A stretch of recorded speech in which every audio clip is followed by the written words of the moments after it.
that I have to say a few things before I start with the teaching. This year has been quite a different year, because everything that we expected must go a certain way didn't. And whatever we wanted to do and to change the course of nature and the flow of the water, whatever we did didn't work out.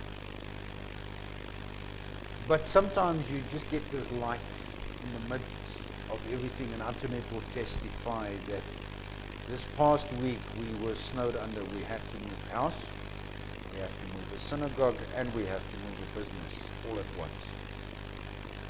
And it sometimes it just feels overpowering.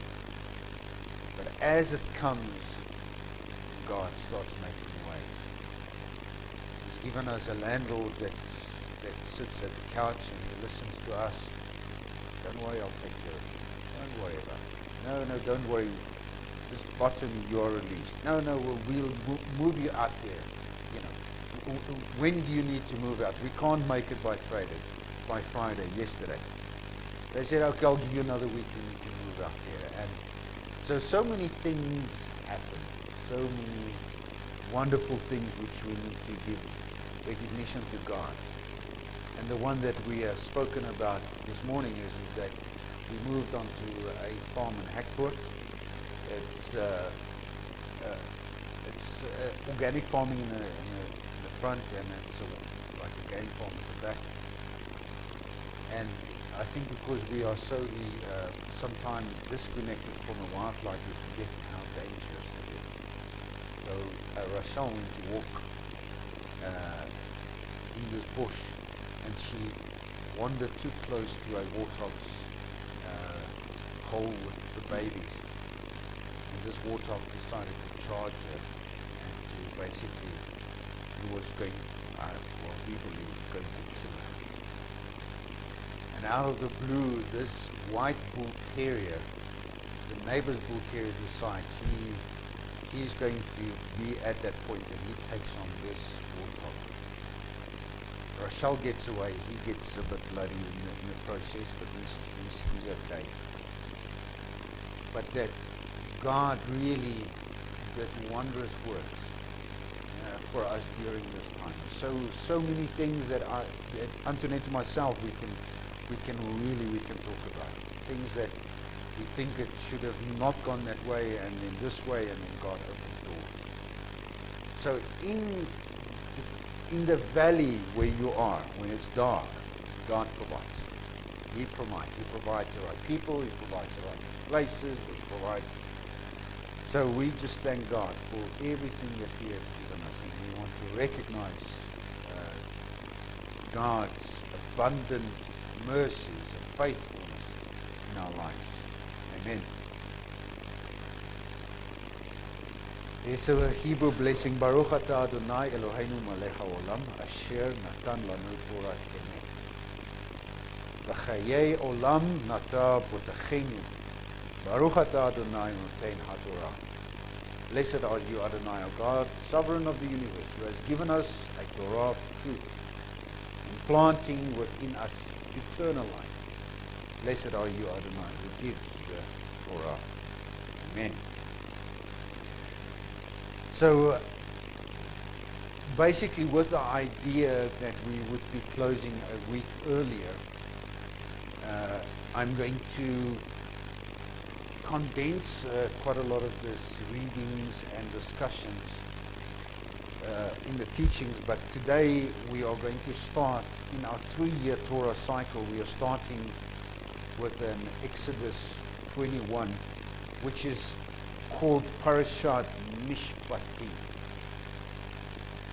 Now, the portion summary is quite interesting. It's 18th reading from the Torah is named Mishpatim, which means not laws, judgment. So it says, I have given you judgment. The title comes from the first word of the first verse of the reading, which could be literally translated to say, and these are the judgments which you will place before them. If I place something before you, what does it mean? Remember it. You place a sign so that you see it. So these judgments are to be placed before people so they can be reminded, they can be learned, they can be reminded. The first 3 chapters of this Torah portion deliver a legal code of laws and commandments that are from a nucleus from the Torah laws. The last chapter tells the story of how the people of Israel consented to keep these laws and entered into a covenant relationship with God through a series of rituals conducted by Moses. So if you started studying Torah and reading the Old Testament like I did many years ago, and you start reading some of these laws, you go, okay, skip. You know, it's better to read story. Some of these things are slavery. You know, you'll see there's a lot of things that we are readers about slavery. There's some of the other things that I don't want to discuss too much today. It's about, but it will come up on the Midrash in any case. And when you read Leviticus, some of the things we don't really want to take cognizance of it because we don't think that it is relevant for us today. But I want to use this teaching to show you that it is very much relevant today.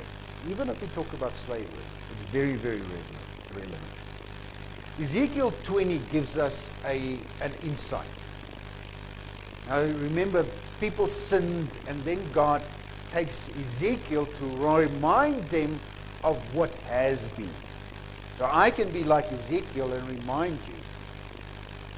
Verse 10 says, "So I took them out of the land of Mitzrayim," which we just finished now, so we're in the portion of Exodus, "and I brought them into the wilderness, and I gave them my laws and showed them my right rulings, which if a man does, he shall live by them." Now what does it mean when you think, when God says, He has given you laws and you shall live by them? What does it mean? Because there's some other things that people have said, well, you cannot live by them. He says in today specifically, he says, "And I also gave them my Sabbaths to be a sign between them and me, to know that I am Yahweh who sets them apart." So He's given us right rulings, judgments, which we are to live by. Now there's a lot of laws that we will read here today that's about slavery. So how can we live by slavery? How can we live by the laws of slavery? Shouldn't that laws be done away with? Because it's not relevant for us. So take it away. Natural fact, God, if that's the case, then God made a mistake. Because He said, you shall live by these things that He has given us. Well, we'll use Galatians. Because Galatians says, "But no one is justified by the law in the sight of God is evident, for the just shall live by faith." So you cannot live by these right rulings anymore. You have to live by faith. But the mistake here is this portion, what does it talk about? It talks about salvation. It does not talk about anything else. It talks about all the laws regarding the salvation, the sin offering. So we know that no one can be justified by the amount of sin offerings you do. It can only be done by the sacrifice, the eternal sacrifice done by Yeshua the Messiah. But what about the rest of the ritual? Well, then we revert back to Ezekiel 20. Ezekiel 20, Leviticus 18:5, that tells us that you shall live by these laws. Now, I'm going to go through some of these laws, or not some of these laws, but at a very high level, to understand how can we live by these laws. So what is this facts about Mishpat, judgment? It's the 18th of 54 portions, the 6th of 11 in Exodus only. It's written on 185 lines in the Torah. It's the 31st in its length, so it's not even the longest. what's interesting is that who thought that the 10 commandments was the only commandments that we received in Exodus? That's what people would say, but it's not. Mishpatim contains 53 of the 613 mitzvot, 23 positive and 30 prohibitions. So what we find is at Mount Sinai in Exodus that we are reading, they received the 10 commandments as well as other commandments as well, together with the 10 commandments. And this is what God has Moses to explain to the people. So we find that what we are reading here is not just 10 commandments. There's a lot of other commandments. So if we just look at Exodus 21, from verse 1 to 11, it's all about laws of slavery.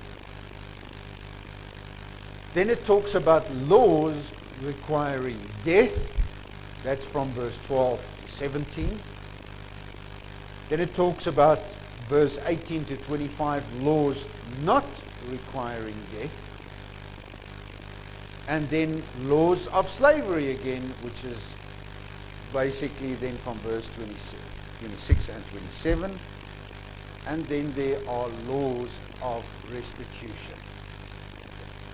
Now, one of the things that has been forgotten in church, and I think in most communities today, is that there is salvation through Yeshua.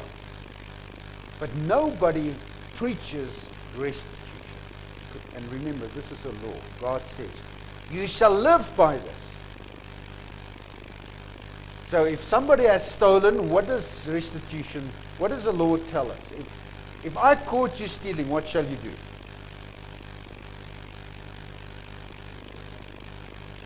Well, it depends on what you steal, but the principle is you must pay it back. You must give it back. So there is not a case of I just come to you and say, I'm sorry. I'm sorry, and then I walk away and there's no restitution. So part of the principle of God's law is that if there is repentance, there must be restitution. Okay. Obviously with credible witnesses and whatever needs to be done. But there needs to be restitution. So if I ask God to forgive me, but I still know that I stole a hammer from you and it's in my garage, I have to give it back. If I have somehow done something and I have it in my power to rectify it, then I must do it. That's the laws of restitution. And then basically what we find is up to 22:18 to 23:9, we find a lot of general laws. And God tells us that laws of slavery, laws of requiring death, laws not requiring death, restitution, and general laws. These are things that we must live by. Now let's take, for instance, laws requiring death. If you break the Sabbath, you must die. Do we live by it? God says we should live by it.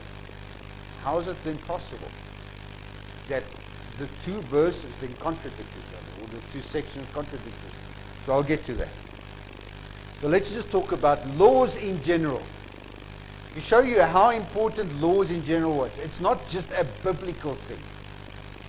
Laws in general was an ancient Near Eastern culture.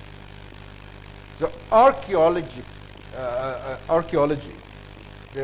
oldest laws was the Code of Hammurabi, which was from Babylonia, and shed much light on the Sumerian, Babylonian, Assyrian, Hittite, and Canaanite codes through the excavation of the past century.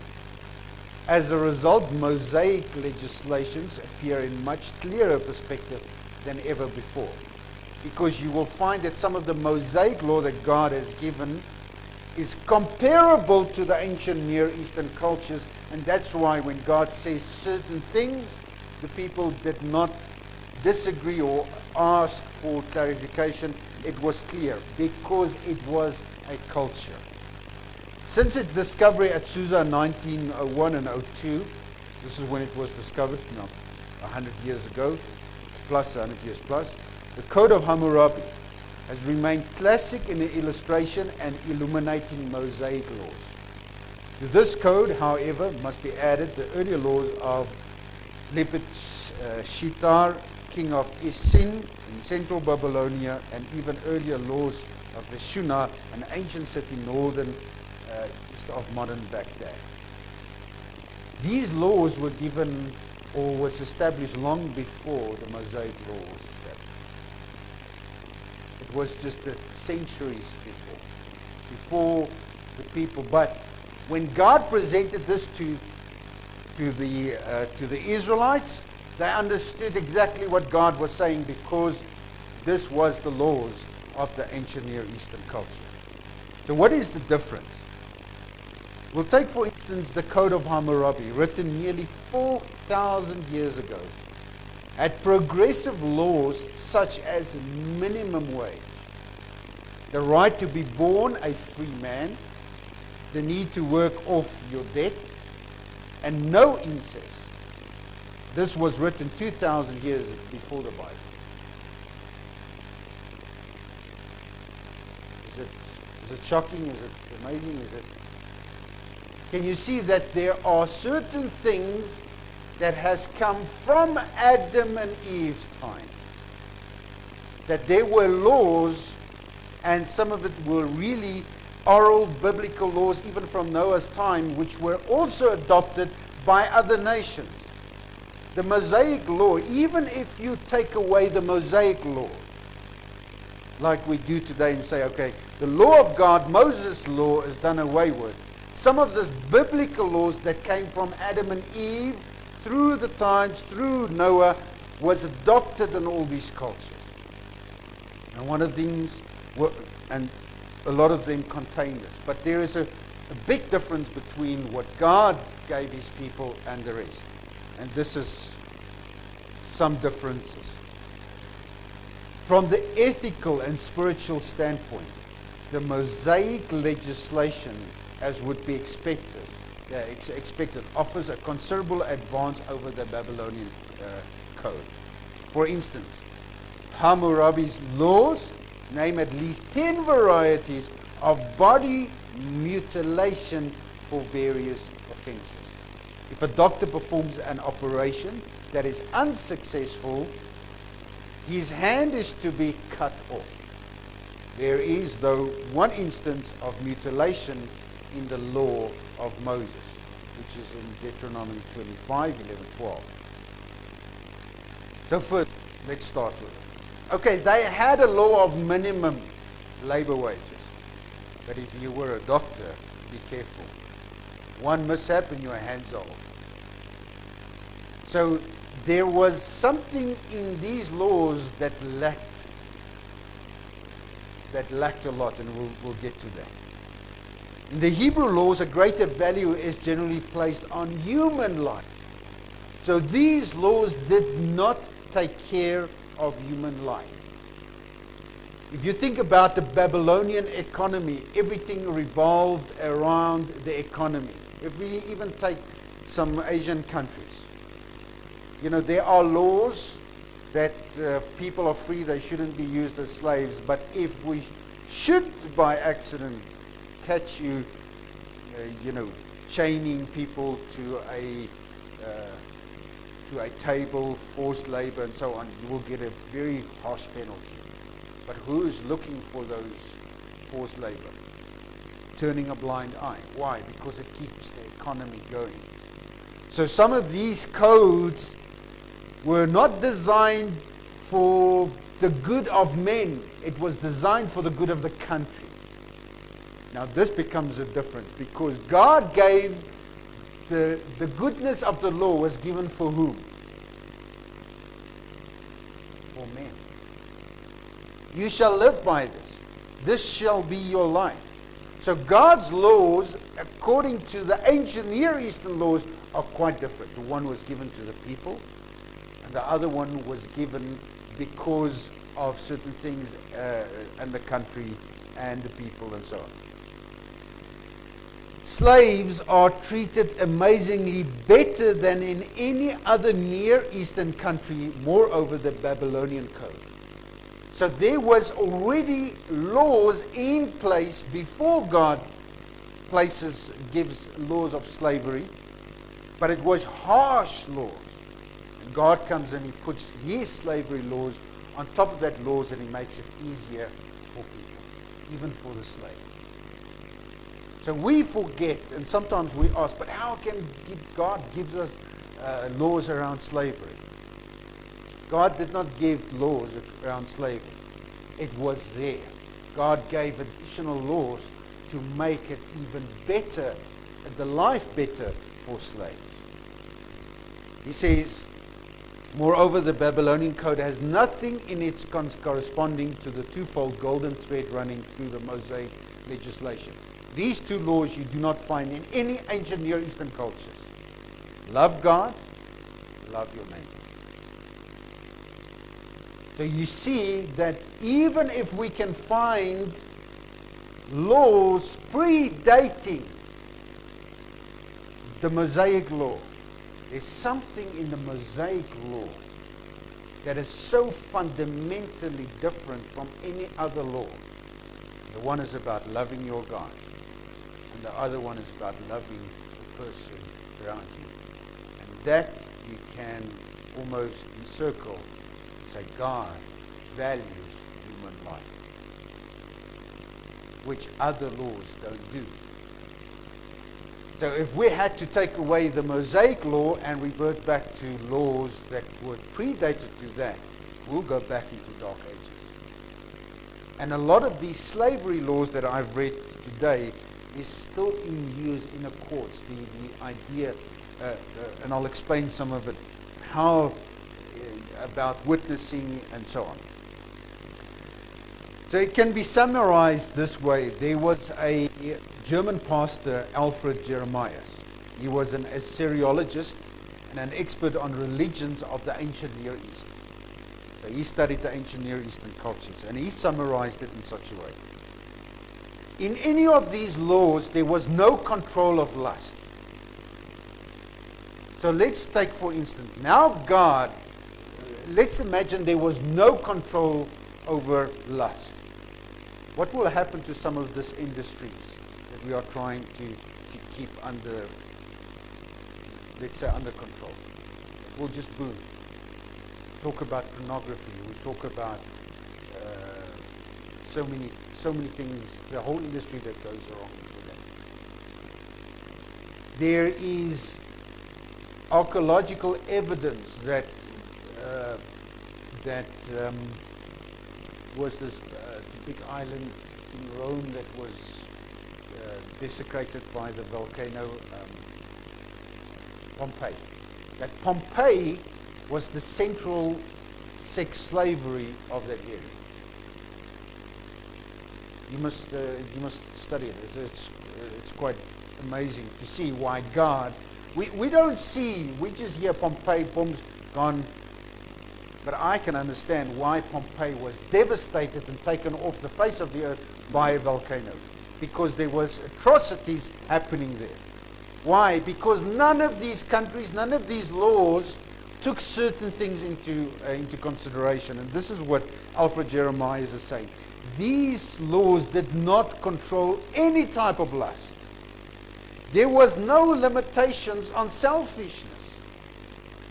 There is nowhere to be found the postulate of charity. Okay, so there's a minimum wage. So compare the minimum wage according to no lust, no laws on lust, no laws on selfishness, no laws on charity. Which one will benefit already if you look at the Mosaic law? Does it cater for lust? Yes. Does it cater on selfishness? Yes. Does it cater on charity? Yes. Take these two. Where does the Mosaic law begin? It's starting to tip. Because men will benefit out of this. There is nowhere to be found the religious motive which recognizes sin as the destruction of people because it is in opposition to the fear of God. In the Hammurabi's code, every trace of religion thought is absent. Behind the Israelite law stands everywhere the ruling will of God. The Mosaic legislation bears a religious character. Here comes God, and he gives man a law, and that law tells him what is your problem. Your problem is your sin. And that's why they are stealing, and that's why they are murdering. That's why there are so many things, because of sin. But sin of whom? Sin against your God. Where the rest of the codes don't even cater for that. Okay, it addresses if you malpractice, I cut off your hand. But why do they malpractice? Perhaps because of money. But God's law says, and even today, that you have to value human life above the fee that you will get for the operation. Now let's ask the question today. Is that already changed today? That if I get injured here in the road and an ambulance comes to me and they pick me up, they'll take me to any hospital. Amen. Thank God for that. Our laws cater for that. They'll take you to any hospital. They'll go through your wallet quickly with your medical aid card. Okay. If not, you are in the hands of God, because they'll take you to the closest government hospital, and from there on I cannot give you any guarantee. So if you have no medical aid, you are really in serious trouble. If you don't have money to afford a medical aid, you're in trouble. So we understand that some of those laws already in this country does not cater for the people, it caters for the economy. But here we find that God has given a Mosaic law that is designed for the people, designed for the good of the people. And then we have the audacity to say there's a curse on this law and we can't do it. And God, because nobody has studied what is so good about this law. In fact, this last point differentiates everything in the Old Testament from the rest of the ancient Near Eastern literature and society. The monotheism and the stress on love for God and love for neighbor, this is absolutely unique in world history. There is no other religion, there is no other law, there is just none except the Mosaic laws. It says, love your God, love your neighbor as yourself. There is nothing outside the Bible like Deuteronomy 6, verse 4, verse 9. Shema Yisrael, Adonai Eloheinu, Adonai Echad Baruch Shem Kol. Hear, O Israel, your God is one of the many gods. Don't worry. You know, serve many gods. God comes and he says, I give you something that you listen. I am the only God. You only listen to my law, not to any other laws. You only live according to what I give you. 1 Corinthians 6. Let's just read those couple of verses. Should any of you holding a matter against another go to be judged before the unrighteous and not before the set apart ones? Now remember, Corinthians, did they live the government of Corinthians, the Roman Empire? Did they use the Mosaic law as their law to judge between right, good and evil? So they used this where there was no control for lust, there was no control for this. And now Paul says, you want to go to that law with your brother and get judgments between the two of you. How foolish are you? Because those laws lack so much. Those laws lack compassion. Those laws lack humanity. And then you want to take your brother to that law. Do you not know that the set apart ones shall judge the world? Now remember, in the previous section, even in 1 Peter, and there's many places in the Bible, it says, don't you know that you are kings and priests? So priest, what does a priest do? We said that previous time. What was the function of the priest? To be served or to serve? God put them there to serve. He says, don't you know that you are going to be servants? And even if you are a king, what does a king do? Because the ancient Near Eastern cultures, the people serve the king. But in God's kingdom, what does it happen? The king serves the people. How does he serve the people? To make sure that there is righteousness and justice. Therefore God says, my throne, in Psalms is written that I think it's Psalms 89, my throne is built, the foundations of my throne is built on righteousness and justice. So his whole throne is built upon a code that he has given his people. And then we are easy to throw away those codes. It says you want to take your brother to a set of legal code that does not even take humanity in action. That does not even have a sentence that says love your neighbor. But now you want to get justice from them. Don't you know that you have a code, that you are going to be the ones judging one day? Because that's what Mishpatim says as judgments. I give you perfect judgment to distinguish between what is good and what is evil. And if the world is judged by you, are you unworthy to judge the smallest matters? God says, I give you this to live by. So this is enough to sort out some of the issues in between. Now, I have never seen a community, a church community, except for the Jewish community that have a Beit Din, a house of judgment, where you take legal matters rather to the house of judgment, to the Beit Din, than to legal matters, the court, the legal court. But even some of the Beit Dins don't have the legal clout to override government laws and regulations. So at some stage you'll have to go to the government. But from a Jewish community, you have the house of judgment, the Beit Din. Don't you know that we shall judge messengers, that we shall judge angels? Now, how can you judge an angel if you decided, well, God, there is a curse on this law and we cannot do this, and let's chuck it away? What foundation is your judgment based upon? The laws of South Africa? Let's throw away God's law and let's keep to South African laws. Do you know the South African laws? They're much more than 613. How much more matters of this life? If you then have judgments of this life, you appoint them as judges who are least esteemed by the assembly. You want to appoint judges that's least esteemed than what God given us.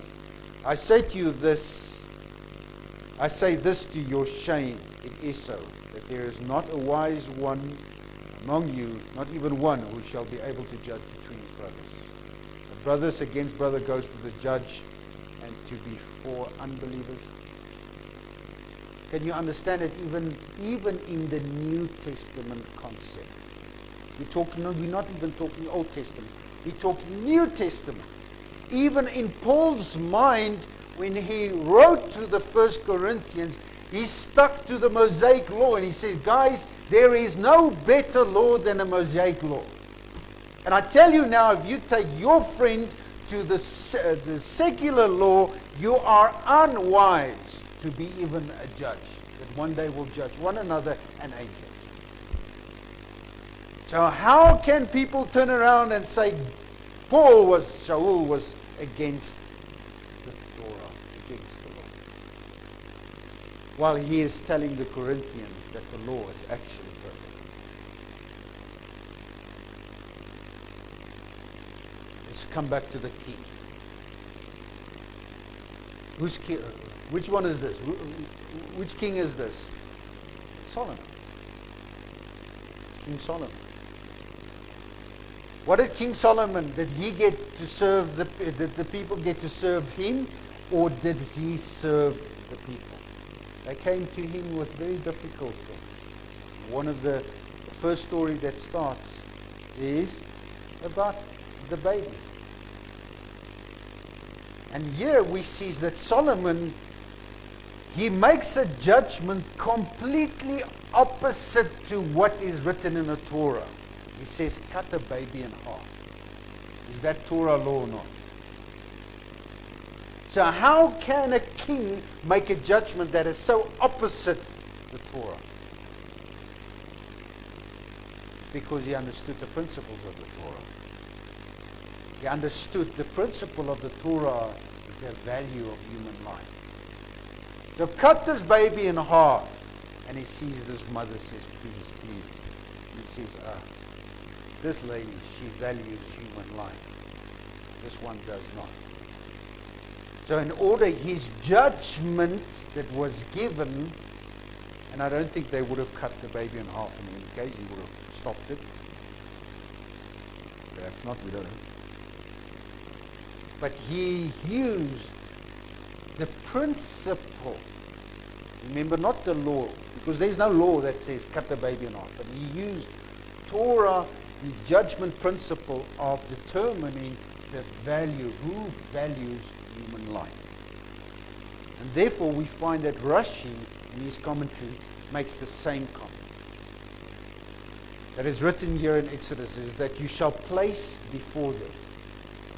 Moses was commanded to teach not only the laws, but their underlying principles and reasoning. And this is exactly what Solomon applied, is the principle as well as the reason. Well, in order to understand who does what, he applied this, so that the people would understand them fully and be able to apply them properly as situations arise. The laws must be placed before them in their fullness, like a table that is set ready for a meal. Is slavery still in effect today? How is slavery still in effect today? Okay, sex slavery. But I think that's completely against the law in any case, from a human. But let's just talk about God's given us the slavery laws. Do we deal with any slaves today? Slavery to the system. You have employees. If you have employees, then you're almost a slave master, because they belong to you. They belong to you. In certain ways, they belong to you. In certain ways now, the principle and the reasoning of basically applying some of these things goes to employees. So you can apply the global reasoning of some of these laws in slavery in everyday's life. It says, and afterwards in the Midrash we can go through line by line. John 5:22 says, for the Father judges no one, but has given all the judgment to the Son. And we proclaim and we say, we are the body of the Messiah. And this is what Paul is saying. Well, if you are the body of the Messiah, you will also be judges one day. How are you going to be judging fairly or righteously if you have no foundation? Because how many believers out there have thrown away the Mosaic law? They have thrown away the Mosaic law for the wrong reasons. You shall not eat pork. Oh, now I have to stop eating pork. You must keep Shabbat. Oh, I want to watch rugby on a Saturday. And they have thrown away the Mosaic laws for all the wrong reasons and forgot to look at all the positive reasons. Some of those reasons are so important that it will disqualify you altogether for being a judge one day, or even in a normal circumstances, in your normal day-to-day circumstances, to be a judge. The law of God, the Mosaic laws, deals with charity. It says, don't treat the slave harshly, because, remember, you were slaves. Be compassionate to other ones, because you know what it feels like. Now tell me, how is it a curse to apply that in anybody's life, or everyday's life? How can people say there is a curse on the law if this one says, well, think about it how you would feel, and just apply that to the ones working for you? You see, people are taking away these things because of self. I don't want to abide to this law, therefore let's just take away all the laws. By that I'm going to say Shabbat Shalom. When God says the law is perfect, and you shall live by it, and we must remember there are so many positive things that God has given, even more than the most sophisticated laws like the Code of Hammurabi. Even more sophisticated. Why? Because it dealt with humanity. It dealt with the love of humanity. And therefore God said, and therefore Yeshua comes and he says, the law hangs. Now remember what I'm saying to you. The law hangs on these two things. What does it do? It hangs on love God and love your neighbor. Does it say it replaces all these laws? He says that everything that has been given in the Mosaic law is to cater for love thy neighbor, love your God, because it is not found in any other ancient Near Eastern culture law. That's what it's meant when it says, and the whole law is hung on these two. Love your God, love your neighbor. Amen. Let us stand.